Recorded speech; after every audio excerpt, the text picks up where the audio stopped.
Eu sou a Bela Rocha e esse é o Interligadas, onde tudo que tem liga com a psicologia a gente traz para esse espaço. E hoje vamos falar sobre um tema que é gestação. Tudo que envolve a gestação. O planejamento, a espera, a perda, a gravidez em si, o parto, né, a escolha do parto e o pós-parto também. E para essa conversa, que eu tenho certeza que vai ser deliciosa, a gente tem uma convidada muito querida, que é a Luciana. Lu, se apresenta para a gente. Bem-vinda. Obrigada pelo convite, Bela e Pri. Eu sou Luciana Guedes, eu sou ginecologista e obstetra. Eu atuo aqui em Belo Horizonte, na minha clínica que chama Menara, e eu me especializei ao longo da minha formação em parto humanizado. Então, estou muito honrada de ter sido convidada por vocês e estou muito animada com a nossa conversa. Muito bem-vinda. Obrigada por ter aceitado o nosso convite, né?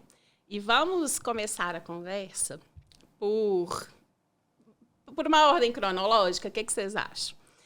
Vamos falar aí desse planejamento, desse desejo aí da gravidez. Como que as pessoas chegam assim no consultório? Lu, conta um pouquinho sobre isso, assim. Bom, então, o planejamento familiar, ele começa lá quando inicia a vida sexual, na verdade, né? Então, a mulher vem para falar sobre anticoncepção. Mas esse planejamento, ele vai acontecendo ao longo do acompanhamento também com o ginecologista. Até o dia que chega e ela fala, não, já tá chegando a hora, né? Estou planejando tirar o anticoncepcional e começar de fato. Então, essa consulta pré-concepcional, ela é importantíssima. E ela acontece mesmo de acordo com a mulher. É claro que, durante a vida, né, ginecológica dessa mulher, eu vou perguntar, você tem desejo de ser mãe? Isso passa para a sua cabeça?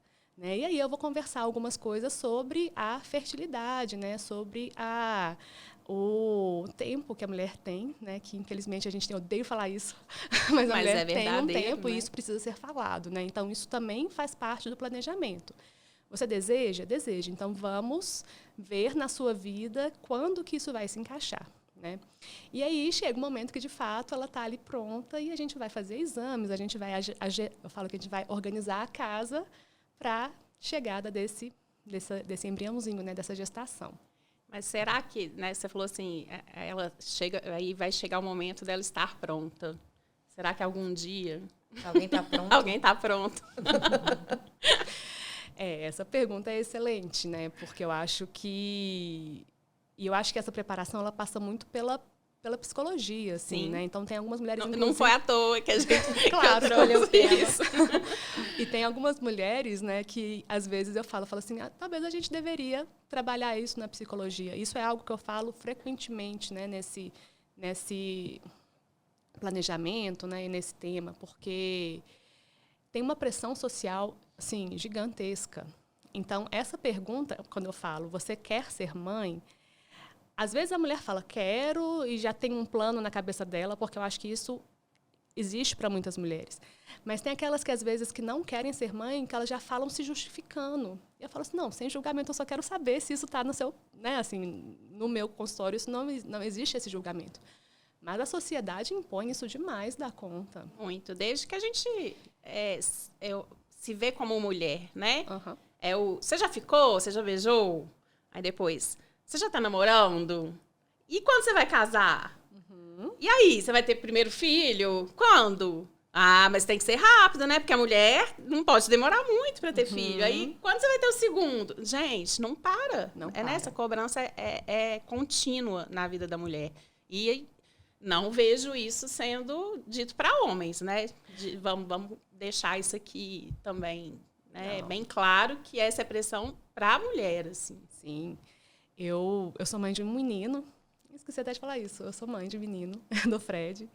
E isso mudou muito a minha percepção na minha profissão. Eu trago muito a minha experiência, né, na maternidade. Depois que eu fui mãe, mudou completamente a minha visão ali para a mulher.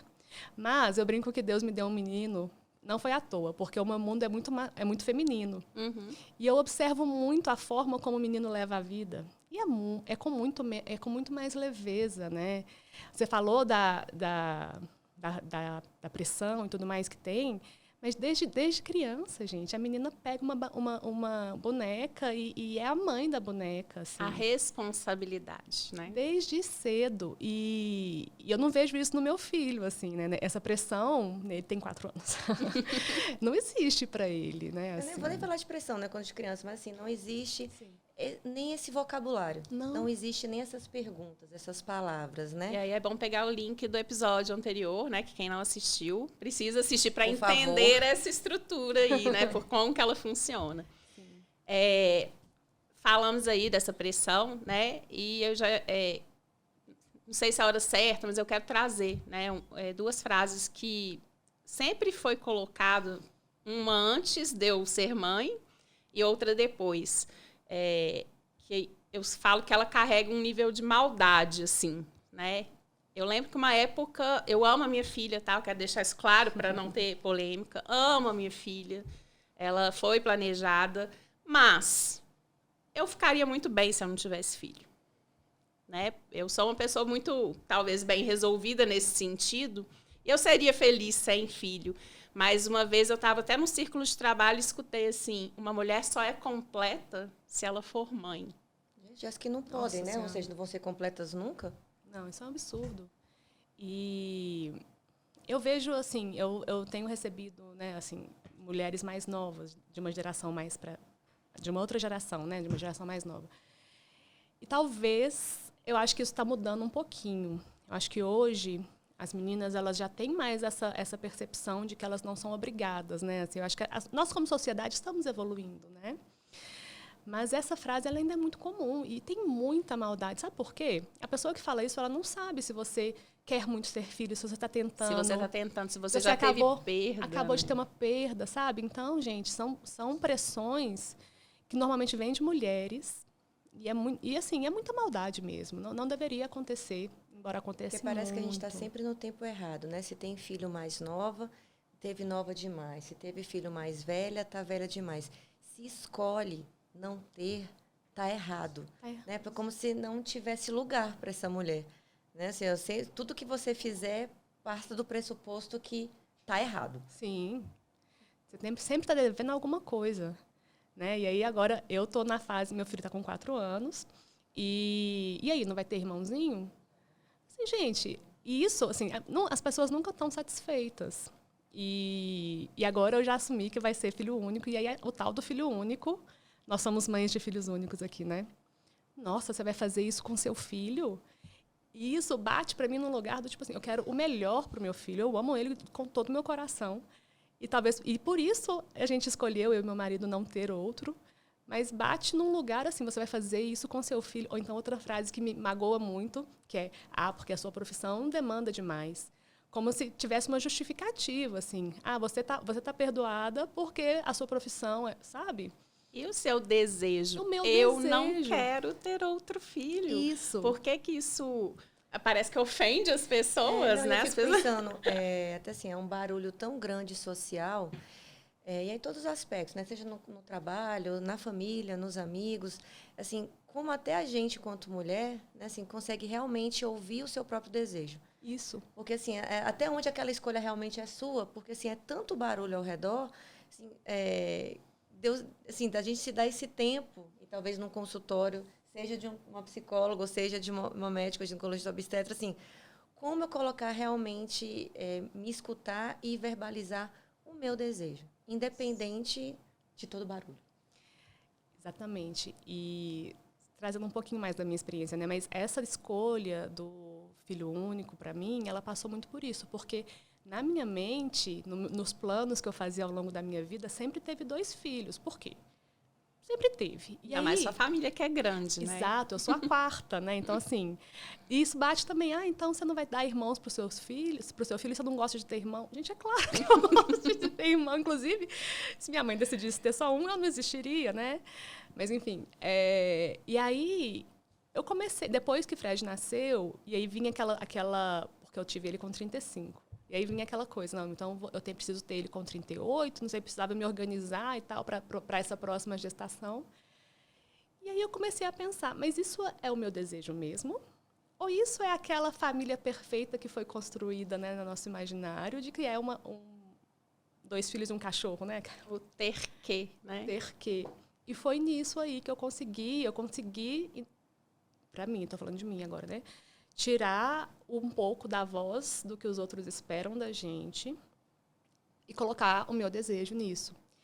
E eu tento trazer isso no consultório, né, para aquela mulher, porque é uma consulta que a mulher divide muito comigo. Então, eu tento trazer a minha experiência para...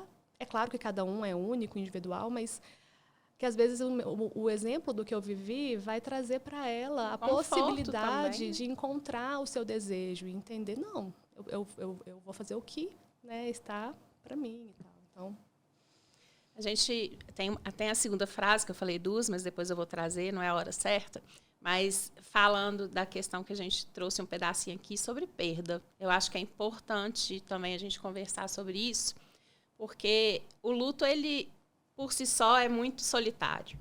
Mas o luto gestacional, ele traz, assim, eu acho que uma solidão maior. Não sei se vocês vão concordar, né? Principalmente quando é a segunda perda e você não compartilha com a sociedade que você está grávida, né? Já fica uma coisa mais restrita, por medo mesmo, né? De passar por toda aquela frustração. Vamos falar um pouquinho sobre isso. Vocês concordam que é muito solitário? Muito solitário. E eu vejo, assim, né? Isso é uma questão muito difícil para mim como médica, porque quando a perda acontece, na maioria das vezes, a medicina ela não tem nada para gente, né? É algo que... E eu preciso falar isso para a mulher, às vezes, que nada do que ela fez ou deixou de fazer foi que gerou aquela perda. Porque a mulher ela vai se culpar, ela vai sentir aquela perda como algo... foi aquele dia que eu tomei café, foi aquele dia que eu fiz exercício, né? Ou, enfim, vai ter alguma coisa no fundinho da mente dela que vai gerar essa culpa. E ela vai bloquear aquilo, né? Às vezes eu vejo também o marido que não sentiu, porque vem o positivo, a mulher já muda completamente, ela muda a alimentação. Hormônios, né? Muitos hormônios. Muitos hormônios. E ela já começa a tomar uma suplementação, muda a alimentação, então isso impacta muito na vida dela. E às vezes o marido, não só o marido, né, mas a família toda, tentando consolar, fala assim, não, mas já você vai ter outro. Gente, mas aquela gestação era um filho, né? Então, isso às vezes ela vai variar muito da mulher, do tanto que ela é, né, analisada, do tanto que ela se entende psicologicamente.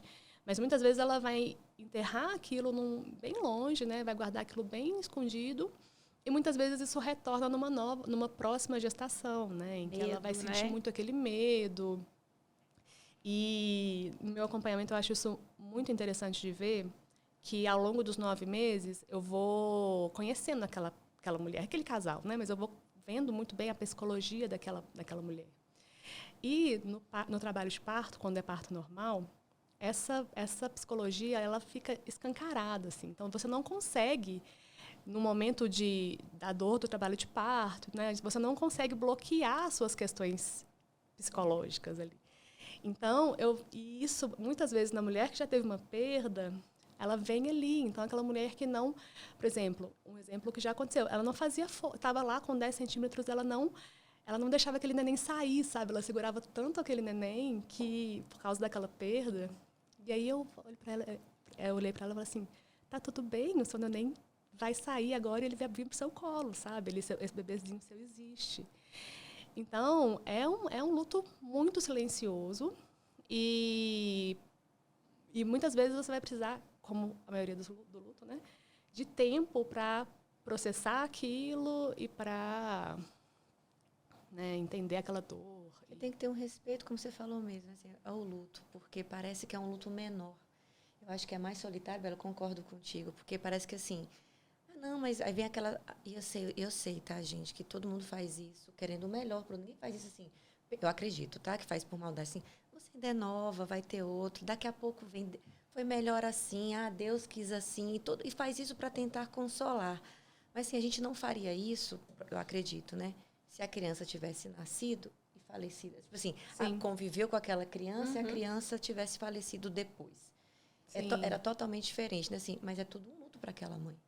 Na hora que ela sabe que ela é mãe, ela tem aquele filho ali e é igual como se ele tivesse nascido e convivido com a família toda 10 anos ou mais, né? Então, assim, não existe isso. Mas, porque ainda está lá dentro, ninguém viu, né? Assim, mas para aquela mãe, não importa. E eu acho, assim, a dor do pai, obviamente que existe e pode ser, inclusive, enorme, né? Mas a concretude da gravidez é com a mulher. É muito difícil. Tem um ditado, assim, que a gente pode até conversar sobre isso, mas fala, né? Nasce um bebê, nasce um pai, porque é diferente, né? Quem sente mexer, enfim, você, né? Quem já passou por isso sabe.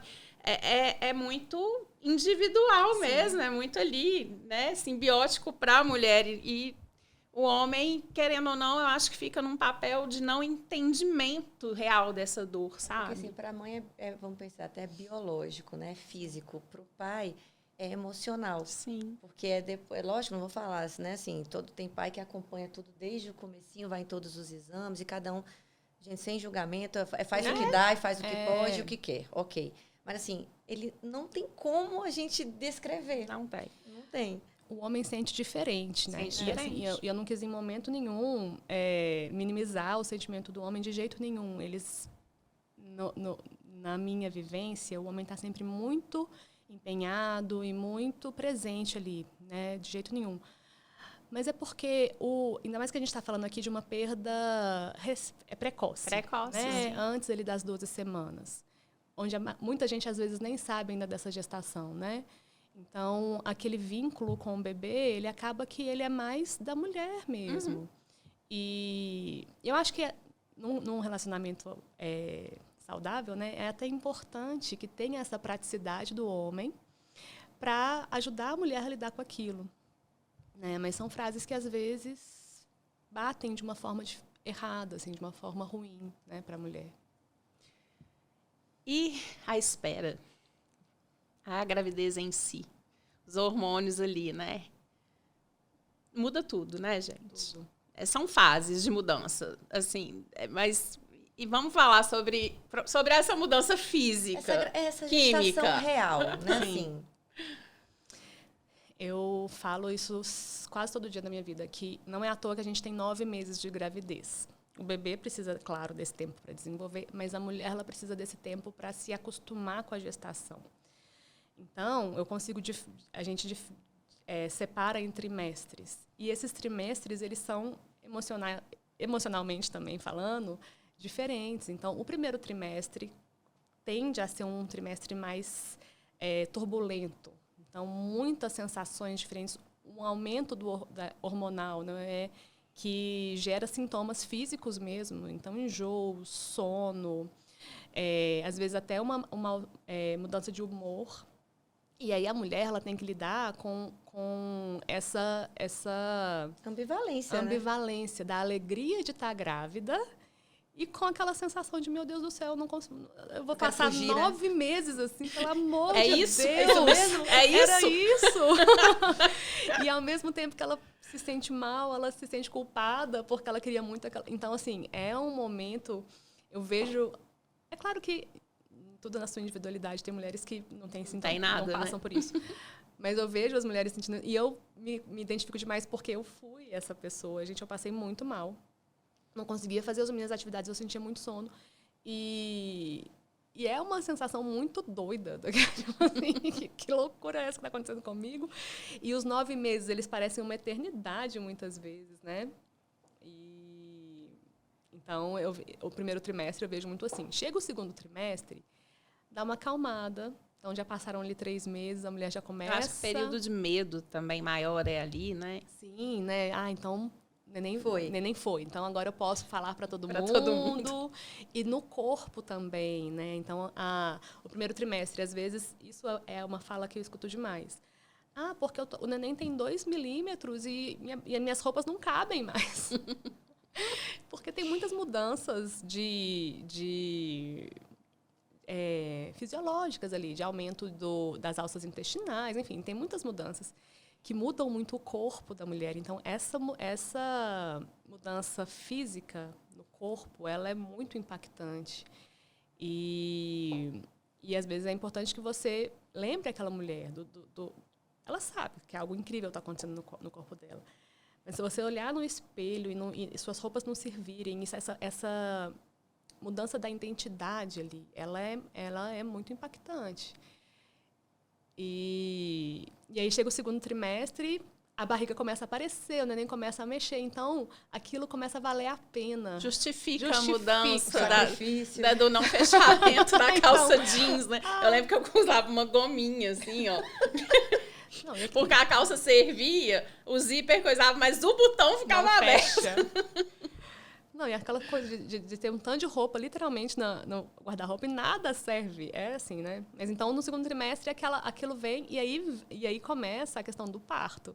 Porque, não, então, beleza, esse neném tá aqui, então agora esse neném vai ter que sair. E aí começam outras questões, né? De pensar no parto e de querer. Então, como eu falei no início, eu trabalho muito com parto humanizado e muito com parto... queria que você falasse sobre isso. E muito com parto normal. Então, eu não, sem extremismo, eu sou uma pessoa, né, zero extrema, mas eu me vejo hoje como uma pessoa que eu permito que essa mulher entre em trabalho de parto, o que não acontecia muitas vezes. Então, é aquela questão de tem um cordão enrolado no pescoço, tem que ser cesárea, né? Então, assim, eu permito que essa mulher entre em trabalho de parto, isso como médica, né? Então, eu não vou... Durante o pré-natal, eu falo muito sobre parto com o objetivo de ir tirando esses medos, né? Então, igual como eu falei, eu observo muito esse casal e eu consigo ir identificando qual é o medo, né? Assim, que está ali quando ela se expressa para mim.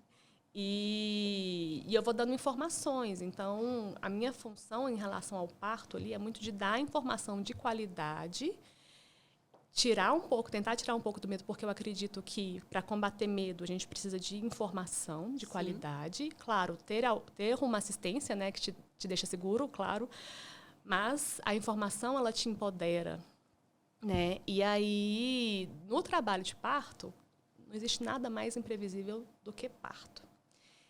Eu não sei, isso ninguém sabe, né? Mas eu não sei que dia que essa mulher vai entrar em trabalho de parto, eu não sei quanto tempo vai demorar, a gente não sabe nada disso. Tanto é que eu marquei com você, falei, tem parto para esse final de semana previsto? E não tinha. Mas nasceu uma neném há 2 dias. Eu falei, nossa, graças a Deus. Graças a Deus, né? Tá tudo certo. Mas tô aqui, tô de olho. É muito imprevisível, né? E aí, como é que a gente vai... Por quê? Nós somos controladores, né? Assim, normalmente. Então, a gente... Tem personalidades mais controladoras ainda, né? De achar que vai ser do jeito que planejou, né? Inclusive, desde a concepção até o nascimento. Mas a importância de procurar um médico, uma médica, que tenha essa habilidade de lidar com isso, né? Porque eu fico pensando quanto é importante um médico estar preparado também, ter essa visão humanizada, independente se vai fazer um parto cesáreo, um parto normal, né? Um parto humanizado, mas assim, de entender isso, né? Assim, que eu lembro que o meu obstetra falava assim, olha, o Felipe vai nascer do jeito que ele quiser, tá? Deixa ele. Fica como assim, né? Eu fico pensando assim, o quanto eu fui feliz de ter tido um médico, né? A sorte, né? Na época, de me deixar calma, porque eu também já tive o Felipe mais velho, eu tive o Felipe com 37. Então, assim, é difícil, né? Tem médico que assim, não, vai fazer, já deixa marcada a cesárea no dia que você vai lá na primeira consulta, né? Então, assim, prepara, tem toda essa humanização mesmo, essa parte psicológica mesmo, né? De cuidar daquela mulher, não só fisicamente, né? Mas de deixá-la segura naquele momento.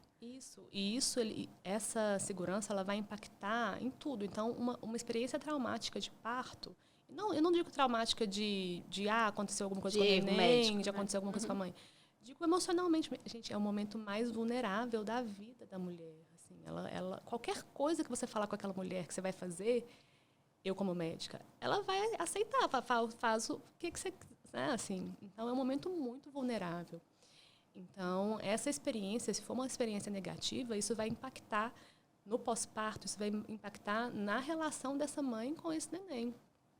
Então, tem uma frase muito, muito impactante de um pensador do parto humanizado, que é: para mudar o mundo, a gente precisa mudar a forma de nascer. E eu concordo, porque não só muito pelo bebê, claro, mas a forma como a mãe recebe esse bebê, se é uma forma respeitosa, ela vai ali nos primeiros meses, que são muito difíceis, isso vai contribuir com o puerpério dela, né? Então, não significa que vai ser o parto da forma como ela sonhou.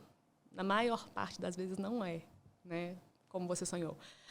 Mas foi respeitoso, você foi respeitada, você foi, né, acolhida, e pensando num parto normal. Não é porque tem dor, parto tem dor. Seu parto foi normal? Não foi. Não? Você queria um parto? Queria. Eu sei que a da Bela não foi, né? O meu foi. E eu senti as contrações e eu sei o tanto que a contração dói. Tanto que eu sempre falo isso: olha, você precisa querer passar por um parto normal. E aqui, gente, estou falando de um ambiente muito privilegiado, né, que é o que eu trabalho. Não estou falando de SUS, né? Infelizmente, ainda não é possível isso para todas as mulheres, mas na minha atuação. Você não vai passar por um parto... Nenhuma mulher deveria passar por um parto normal se ela não quisesse ou se ela não estivesse preparada para aquilo, porque é muito intenso, gente. Ou sem condições para ter também, né? Que é o que acontece, infelizmente, muito, Sim, né? sim. Mas a gente não tem essa garantia, né? Então, é importante também lidar com essa expectativa. O plano de parto, ele é um plano. A gente espera que seja dessa forma e a gente quer que seja. Mas, também, por outro lado, o objetivo não é o parto. O objetivo é o neném no colo, saudável, mãe e bebê saudáveis, né? Então, esse acolhimento e essa sensação de que você foi respeitado, ele é importantíssimo, até para lidar com a quebra de expectativa de um parto que não foi o que você gostaria. Mas ainda bem que meu médico passou a gravidez inteira. Ele vai nascer do jeito que for para nascer. O que importa é ele vir, tá tudo bem. Vocês estarem bem. Vocês estarem bem. Isso foi impactante para você? Assim, no final, eu já estava... Especialmente, eu já estava com quase 41 semanas e eu senti uma contração. E eu passei ele e falei assim: Pri, vamos esperar o final de semana inteiro. Se você não tiver mais nenhuma, assim, ele já deu um sinal, mas...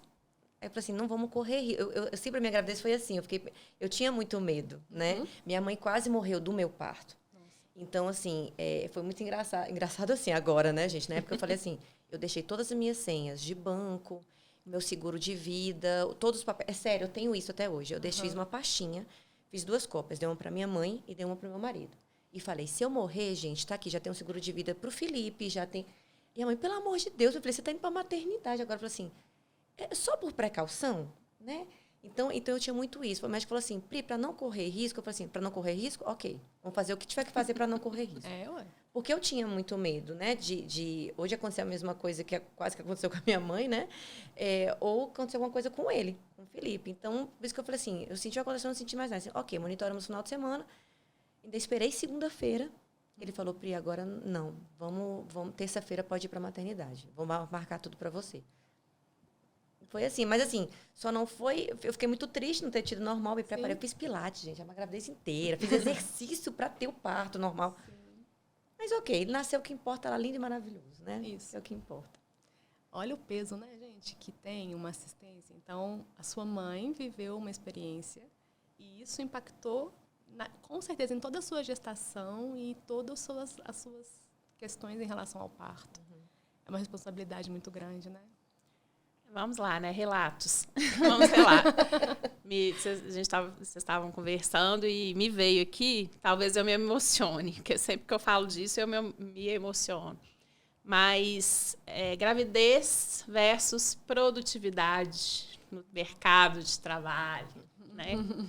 E eu lembro que quando eu engravidei, eu estava num momento muito bom, né, de profissional, e tinha chegado onde eu queria na empresa.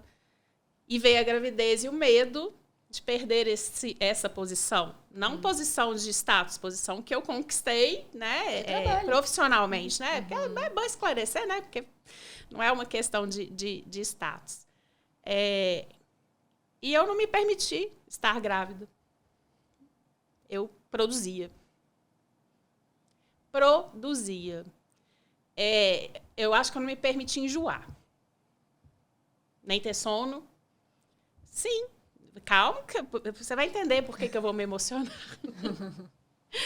Né? E foi assim até o 8º mês. Assim, uma grávida 100% produtiva. Trabalhando e chegando tarde do trabalho e acordando cedo e vamos lá, equipe, planejando a hora que eu ia ficar fora, mas com certo, até querendo ter aquele controle ainda. Vocês me ligam, tá? Eu vou estar com a Maria Luísa no colo, mas vocês podem me ligar, Não, viu? é sobre isso.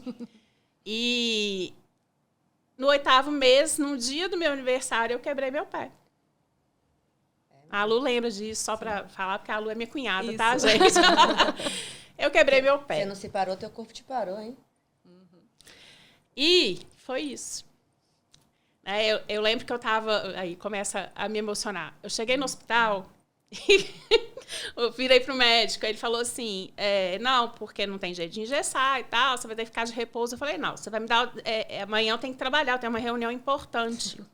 Aí ele falou assim, acho que você não está entendendo. Aí eu virei para ele, acho que você não está entendendo. A medicina está avançada. Gente, eu falei desse jeito. A medicina está avançada. Amanhã eu tenho uma reunião importante, eu preciso trabalhar. Quais são as opções que eu tenho para andar? Entendeu?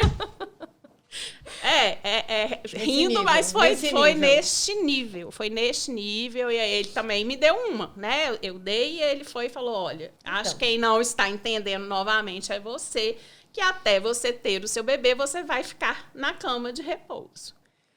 Gente, isso foi uma revolta, foi uma inquietude, foi... Né? Você me conhece, uma pessoa agitada, hiperativa, de repente, na cama. E eu chorei demais, eu fiquei muito nervosa, mas aí que vem a parte emocionante. Só aí que eu me conectei. Só aí que eu peguei na minha barriga, só aí que eu senti ela mexendo e foi lindo. Mas foi pela dor. Foi pela dor e como foi importante eu quebrar esse pé. Mas foi o que eu falei, assim, você foi tão sábia, porque mesmo quebrando o pé, você precisa, na verdade, assim, você assim, eu vou quebrar, eu vou andar de salto, que você não podia andar de salto, você estava grávida. Eu só tava com porque isso eu sei. Porque ela andava de salto, eu falei assim, tá vendo? Mas tudo tá ligado. Assim, teu corpo falou assim, você vai se conectar em um momento, já que você não conseguiu. Ele te deu chance, ele te deu 8 meses, hein? Tudo aí você falou assim, vamos lá. Então, mas agora só falta um mês? Então, é agora. Nossa, sabe aquela coisa assim, tô na cama, lá, todo mundo lavou as roupinhas, eu dobrei. Primeira vez, eu tava no automático, assim. Como foi importante. Não precisava ter sido assim. Mas foi importante. Realmente, cada um é de um jeito, né? Cada gravidez é uma gravidez. É essa questão da perda da identidade, né? Eu acho que toda mulher sente isso, cada uma com a sua personalidade, né? Com a sua bagagem. Mas isso é muito, muito presente. Eu vejo isso nas minhas pacientes. Eu vivi... Né? Não tão impactante, tão físico como a Bela, assim, mas a gente vive isso. Por quê? Porque hoje a mulher está no mercado de trabalho. Então, e que não é fácil estar no mercado de trabalho, né? A competitividade, eu falo, em relação ao lugar com o homem, né? Nós sabemos como é difícil conquistar isso. Sim, né? Isso é uma conquista. E as mulheres... Normalmente, a gente gosta do que a gente faz, né? Vocês, não tem dúvida, eu amo o que eu faço. E a gente quer aquilo que a gente falou lá no início, né? A gente tem todo um plano, a gente quer estar em tal posição, conquistar tal coisa para engravidar e tal. E aí, quando a gente se vê num momento que você precisa se afastar, isso é impactante. E uma coisa, não sei se isso marcava tanto vocês, mas assim, dessa quebra de identidade, de falar assim, uma frase que me marcava demais era: você vai morrer como uma mulher que você é e vai nascer outra pessoa. Fala assim, gente, mas eu amo quem eu sou. Eu amo muito quem eu sou. Eu lutei demais para amar quem eu sou e agora eu não vou ser mais eu, sabe? Isso são frases em relação agora entrando um pouco no puerpério, isso são frases em relação ao puerpério de que é um luto de quem você era, e eu acho que isso eu vejo isso muito nas mulheres, né? De afirmar quem você é. Então, eu vou continuar trabalhando, eu vou continuar fazendo tudo que eu sou para provar que, assim, estou grávida, mas está tudo bem, né? Eu continuo sendo a mesma pessoa. Então, isso é muito frequente, principalmente nas mulheres que amam o que fazem, né? Que era o seu caso e que é o caso da maioria das mulheres, assim, né? Assim, mais uma vez esse peso, né? Porque, assim, lógico, depende muito do quanto você é fortalecido. Por exemplo, eu fui criada por uma mãe muito forte, uma mulher muito forte. Sim. Então, assim, não tinha esse negócio. Assim, não, você... Né, ela diria para mim, assim, essa frase. Você pode até morrer como você estava hoje, você vai nascer ainda muito melhor, porque além de tudo que você é, você ainda vai ser também mãe, vai aprender outras coisas. Mas é isso, assim, mas por que eu não posso... Eu sempre falo isso, gente, se eu tenho 10 formas de falar uma coisa, por que eu escolho a pior? Sim. Nem precisa ser a melhor, não, mas eu posso escolher de falar de uma forma diferente, né? Porque, assim, como você estava falando assim, do puerpério, né? Assim, nasce um bebê, aí vem aquela propaganda de margarina, né? Aí vem a família feliz, que está tudo bem, a mãe amamentando o seu filho, e, na realidade, não é bem assim. Vem a exaustão, a privação de sono. Nem todas as mulheres conseguem amamentar ou escolhem não amamentar também. Por que a segunda frase, lembra? É essa, né? Que é também, né? Uma mulher, uma mãe, já não é uma mulher, é uma mãe só se sente completa ao amamentar o seu filho. Gente. E quando as pessoas falam isso, é referente ao peito, né? Porque o amamentar, e eu sempre falei assim, eu tive muita dificuldade no amamentar e o momento com a Maria Luísa no meu colo era muito mais importante. Inclusive, perdurou por muito mais tempo, porque ela, até maiorzinha, 2 anos, mesmo sem mamadeira, mas o copinho de leite, ela se aconchegava no meu colo para ter esse momento, né? Então, é uma frase que eu acho que precisa ser mudada. É o momento ali de você alimentar o seu filho, porque nem todas vão conseguir amamentar. Sim. E tá tudo bem. E tá tudo bem. A Malu, hoje, ela fala assim, não, porque, mãe, você não me amamentou. Né? Ela nem sabe disso. São pesos, né? Eu acho que isso, eu tento sempre dosar muito a minha fala, porque... Como médica, eu preciso incentivar o aleitamento materno. Claro que é importantíssimo, né? Se for possível, né? Sim, né? Então a gente precisa dosar muito as nossas falas, né? Até na importância mesmo, no peso que você coloca naquilo. Porque, gente, toda mãe quer o melhor para o seu filho, né? Então, é isso. É a forma... Você falou uma frase perfeita. Você tem 10 formas de falar aquilo. Você escolhe a melhor, né? E a que vai se adequar melhor para aquela mulher, né? E para aquela realidade, Nossa Senhora. Pós-parto é intenso demais, gente. Vamos falar sobre ele, gente? Conta. Quero também escutar de vocês. Eu tenho um caso engraçado para contar, mas eu quero... Não, eu falei aqui antes da gente começar, né? Eu contei assim, que era muito engraçado. Eu sempre tive essa... Até porque por ser psicólogo, eu sou terapeutizada, né, gente? Então, assim, apesar de hoje não atender mais, né? Mas, assim, tenho muita consciência disso. Eu tive tanta consciência que eu mudei por conta de hormônio, humor e tal, no puerpério, no pós-parto, que eu falava assim pro meu marido, amor, não me deixa, eu sei que eu tô louca, mas assim, vai passar. Eu sei que eu tô desregulada, ele ria, né? Então eu falei assim, mas vai passar, né? Assim, eu sei que tem mulher que tem esse medo, será que vai passar? Eu tinha essa autoconfiança. Não, gente, vai passar, não é possível, eu não vou ficar assim o resto da vida. Mas muda muito. Até a gente está falando de questão da solidão na perda, né? Ali durante ainda a gestação, mas eu fico pensando assim, para mim, o meu período mais solitário foi o puerpério nesse aspecto, assim, de eu falar assim, gente, que pessoa é essa? Né? Assim, porque muda muita coisa. Para mim, fisicamente, foi mais dolorido, vamos pensar, o pós-parto do que a gestação. Então, minha gestação foi muito tranquila e tal, mas o meu puerpério, apesar da minha mãe ter ficado aqui comigo 30 dias, tirou férias do trabalho e veio ficar comigo para me ajudar, eu até falava assim, não cuida do Felipe, eu quero que você cuide de mim. E só um parênteses, estava fazendo a tese de mestrado dela. Eu estava fazendo mestrado na época, exatamente. Estava fazendo mestrado. Assim, só um plus. Só assim. Então, assim, foi muito... Quando minha mãe foi embora, gente, assim... E olha que a minha enteada morava com a gente ainda. Mas foi um momento muito difícil. Muito mesmo. Mas ainda bem que eu tinha pelo menos essa autopercepção. Eu falei, vai passar, calma. Vai passar. Passou, né? Mas, assim, foi bem difícil. É muito difícil. Nossa,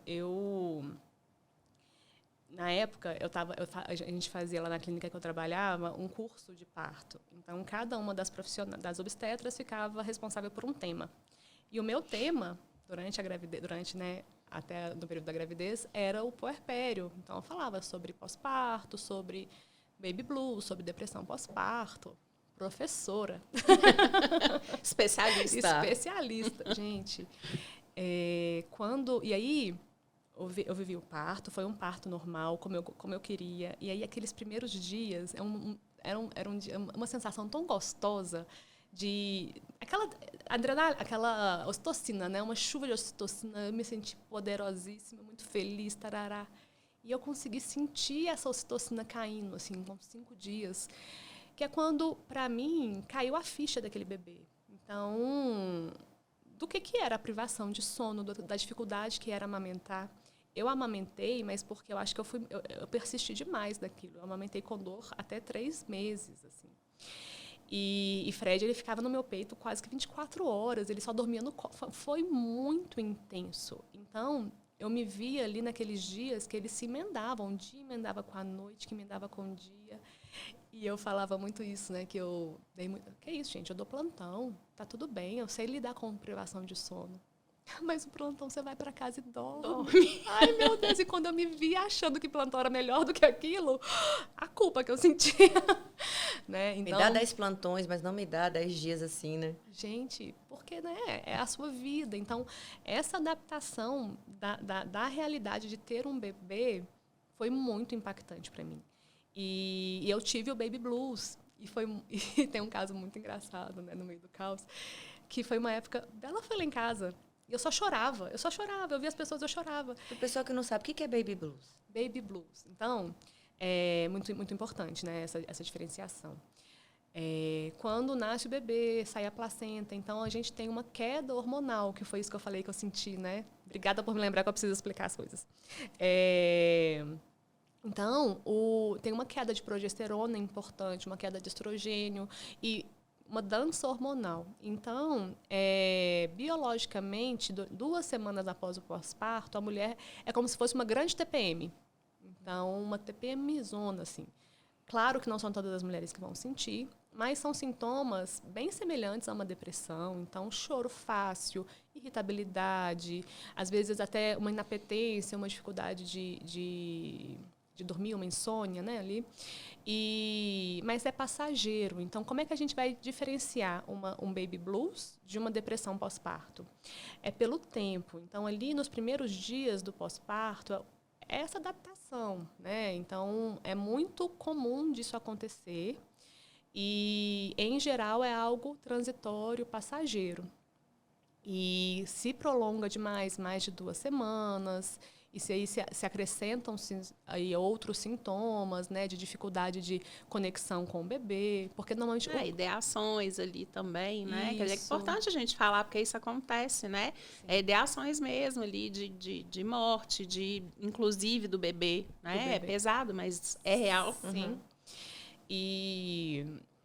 Então, por isso que eu tenho 2 consultas de pós-parto para as minhas mulheres. Uma com 15 dias, que é ali o olho do furacão, e uma mais para frente, que aí sim a gente consegue conversar melhor. E é nessa segunda consulta de pós-parto que eu entendo se aquilo era baby blues mesmo, ou se veio uma depressão pós-parto e tal. E ali é o momento de entrar com uma medicação. Mas não se fala. E aí o caso engraçado que eu ia contar é que eu comecei aquele choro e tal, e o meu marido, ele é marido de obstetra, ele não é médico, né? E aí, quando ele me viu completamente desconstruída, ele falou: o que está acontecendo? A especialista, a especialista deixou de ser especialista? Que isso? Peraí, ficou confuso. E aí eu chorando no quarto, e eu tô assim, é baby blues. E ele, que é isso? Eu vou te mandar um post. Aí ele saiu do quarto, eu acho que ele foi no Google, não sei o que ele fez, mas aí ele voltou e tá assim, então, vamos lá, sua rede de apoio. Aí começou Mas é importante isso, porque, né, você ali não era obstetra. Não. Você não era médica. Você era mãe de primeira viagem, né? Assim como muita gente fala assim, nossa, mas você brigou com a Maria Luísa desse jeito, mas você não é psicóloga? Eu falo, bem, em casa eu não sou psicóloga, eu não tô recebendo pra ser psicóloga com ela, não, né? Uhum. Eu sou mãe. É muito diferente isso, né? Nossa, e... Sim, muito. E isso foi importante. Pra mim, como pessoa, né? Eu não tinha noção disso, assim. Eu acho que a diferença da teoria para quando você vive isso. Então, eu pensava, enquanto eu vivia isso, eu pensava, gente, as minhas pacientes estavam passando por isso e eu não estava percebendo, sabe? Então, não, você estava percebendo, mas você não é a coisa do real se colocar no lugar, sim, né? Você imaginava uma coisa, agora você isso, sabe o que é, né? Você tem o conhecimento real da coisa ali. Porque você tenta se colocar no lugar da pessoa, né? Então, em qualquer situação, você, né, uma pessoa com empatia vai tentar se colocar no lugar, mas você ter vivido aquilo é muito diferente, muito diferente. Então, foi impactante para mim e isso hoje, né, eu tento ver a mulher, porque não são todas que vivem isso, né? Então, tentar entender ali o que essa mulher está vivendo, como é que eu posso ajudar, né, nesse momento. E aí vem uma questão importante da gente trazer, que é o puerpério emocional. Que o puerpério físico ele dura 45 dias, né? 6 semanas, o corpo biologicamente já é como era antigamente. Agora, essa adaptação, e aí é a mãe e o pai que vivem, né? Existe o puerpério masculino, eu não sei se na psicologia existe esse termo, mas não existe, eu inventei. Porque é a adaptação ali do casal com esse bebê que chegou. E aí é uma linha muito tênue do que isso, do que é tá dentro do esperado e de quando eu preciso intervir como médica, né? É uma linha muito tênue mesmo. E trazendo um pouco mais da minha experiência pessoal, é muito difícil de falar porque é um momento de muita turbulência, assim. Gente, enfim, eu comecei a me sentir eu mesma de novo com uns 2 anos. E aí assim, vamos entrar nisso. São pedacinhos que você vai...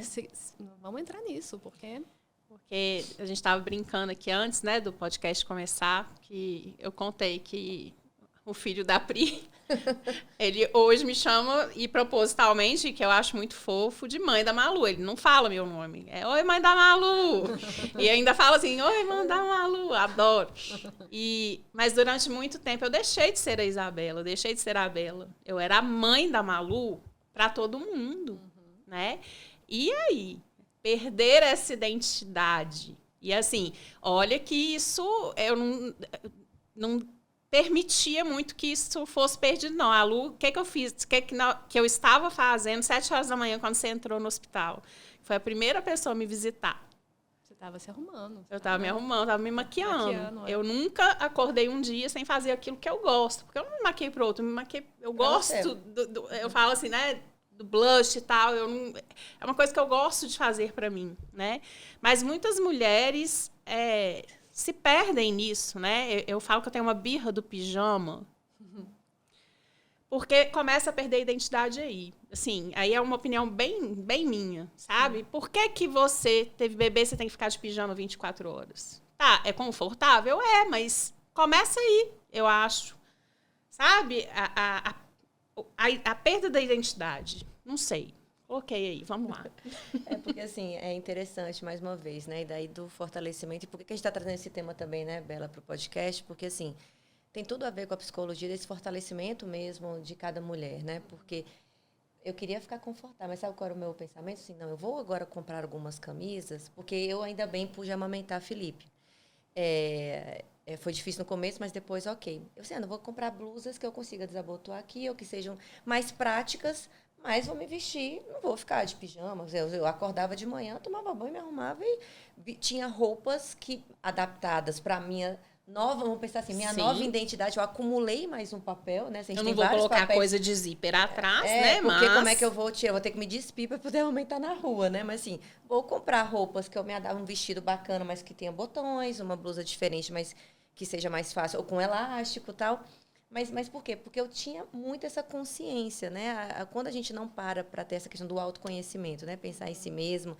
E assim, que não é que você virou isso agora, você é isso também agora.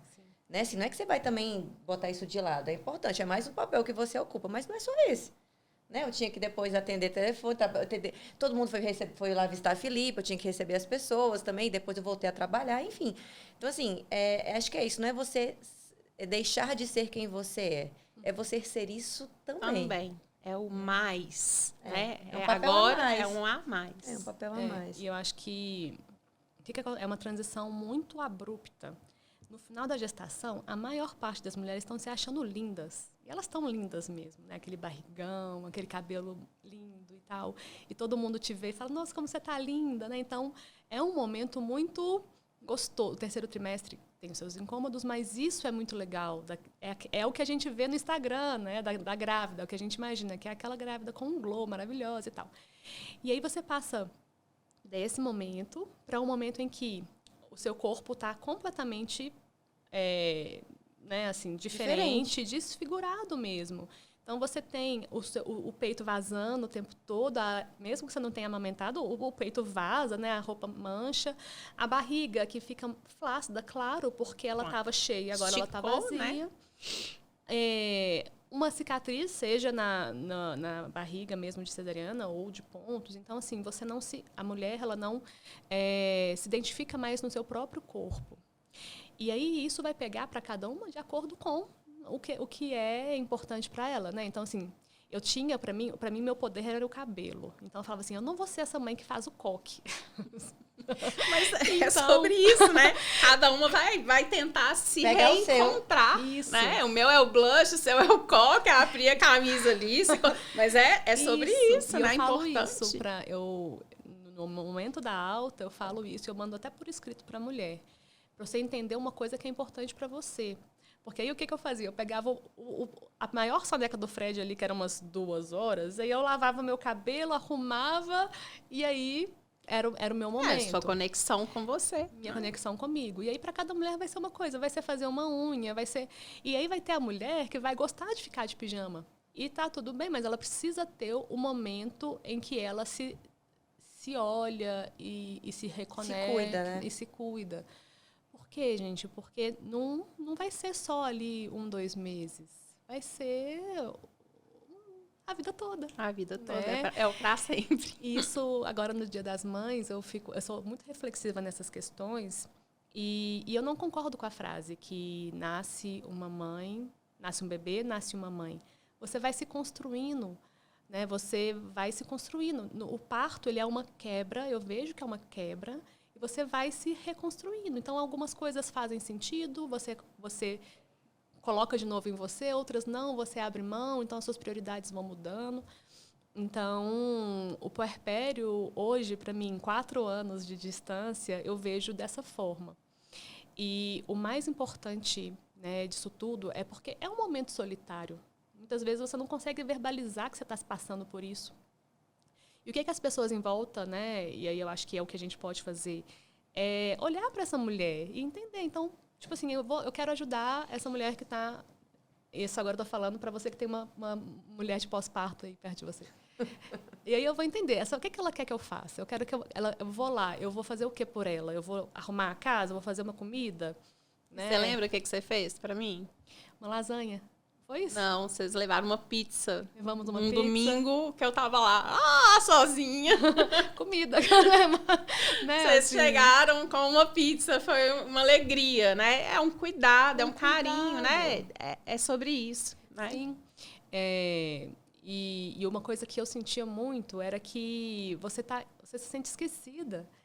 Por quê? No dia a dia, então, depois de um tempo, meu marido voltou a trabalhar, as pessoas no dia a dia estão trabalhando, e eu, que antes trabalhava, estava ali com o neném. Que é ótimo, gente, é muito gostoso você ter um bebê. Mas parece que você está perdida, você está parada no tempo ali. Então, essa sensação era muito ruim. E daí a importância de...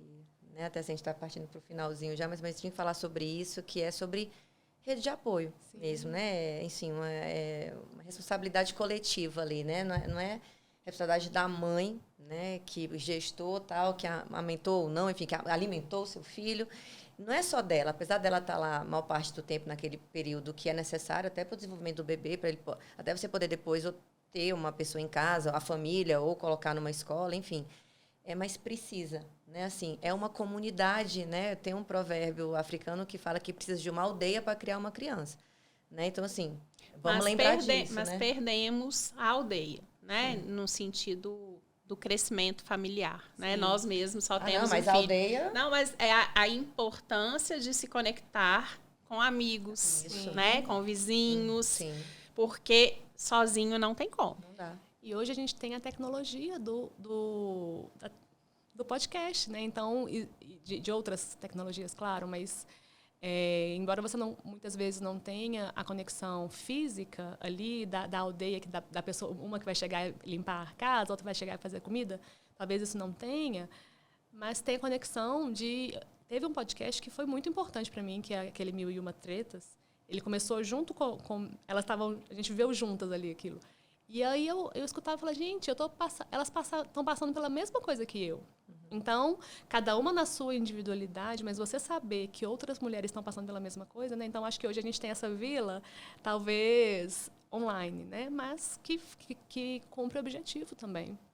E uma coisa importante ainda que eu queria falar é que quando você vai oferecer a sua ajuda para uma mulher no pós-parto, oferece a ajuda que ela quer. E não o que você eu posso acha, fazer para te ajudar. E não o que você acha que ela precisa, né? É aquela coisa, na minha época, ou eu fazia, não se trata mais de você ali, né? Não é sobre você. É aquilo, como que eu posso te ajudar? O que eu posso fazer por você? Eu lembro que eu cheguei nessa casa e falei, Lu, o que você quer que eu faça aqui com o Fred? Que vocês tinham uma reunião importante, né? E ela falou assim, faz isso, isso e isso. É sobre isso, né? Dar colo. No meu caso, o Fred só queria colo. Então, você ficou com ele no colo. Ele dormindo no colo, e você ficou com ele. E eu falei, bom. Né? Então, é isso. O que essa pessoa está precisando. E não o que você acha que ela precisa. E criem suas redes de apoio para a vida. Não é só para filho. Rede de apoio é algo que é essencial. Né? Eu tenho umas maravilhosas. Ai, gente, é isso. Chegamos ao fim. Então, deixa a sua mensagem, né? Para todo mundo que está ouvindo, vendo a gente. Bom, sobre gestação? Sobre o que você quiser. Bom, então, acho que... Como é que a gente vai resumir aqui, né? Cada mulher tem a sua individualidade. Então, o que a gente precisa, né, como mulher, nesse mundo que a gente está em constante evolução, mas identificar qual que é o seu desejo, o que você quer, como que você quer viver isso, e